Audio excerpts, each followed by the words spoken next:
I want to talk about Ciena's earnings. This is a networking systems company that supports high-speed data transmission. They're kind of like the backbone of the internet. Very boring, but very important in a world where we're talking about rapidly multiplying token usage. And I think it was the last episode we talked about when we're talking about AI compute usage. This is not like it's not like Netflix, right? Where if you consume 1 hour of Netflix, it then doubles when you consume 2 hours, right? It's the same amount of data transfer.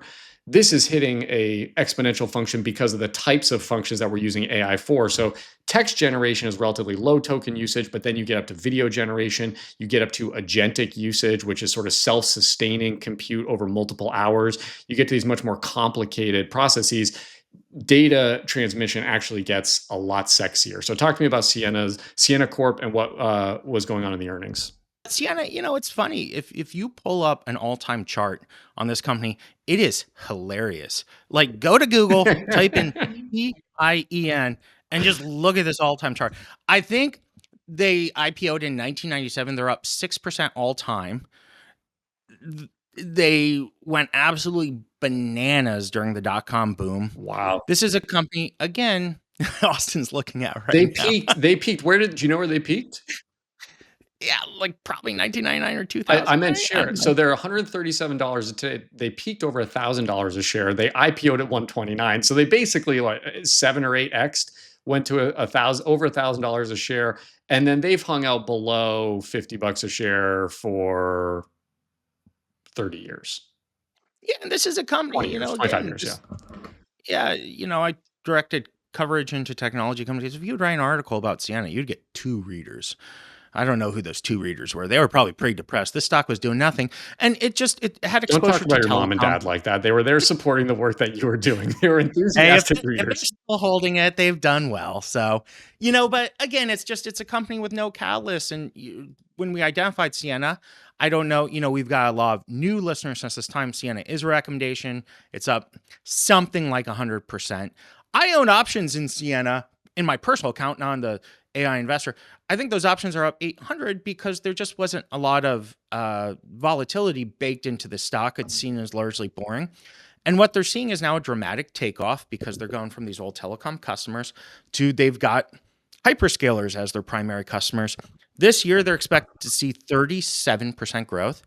Next year, they're expected to see 74% growth. So again, the question is, where is the growth most dense and where might exceed expectations? And that's where you want to be investing.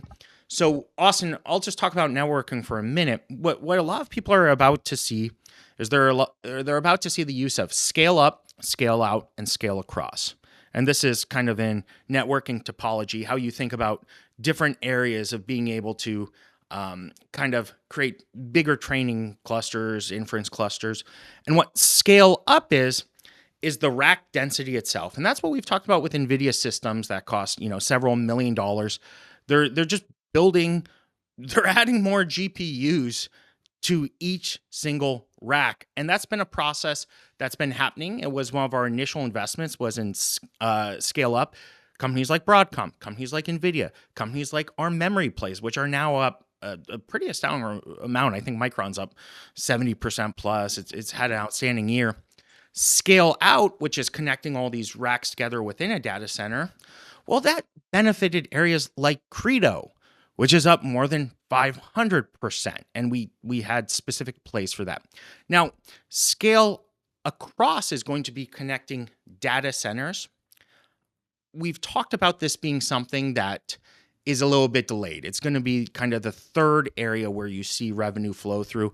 We're seeing it flow into Ciena today. We're seeing it flow into these optics companies, which have exposure to it as well. And what that means is they are going to see very higher, much meaningfully higher growth in 2026 than 2025. So, this is just a validation of themes we've been talking about. But it also shows how important it is to understand the technology you're working with and be able to make bets as it flows through. I'll say too, this is why I continue to say things like liquid cooling systems. I think the market still is underpricing stocks like Vertiv and the growth rates that they have in the past 12 months won't be reflective of what they see in 2026 and 2027. And I continue to tell people, if you are starting out investing in AI today and you don't have your picks already, look at a company like Vertiv to be a first addition to your portfolio.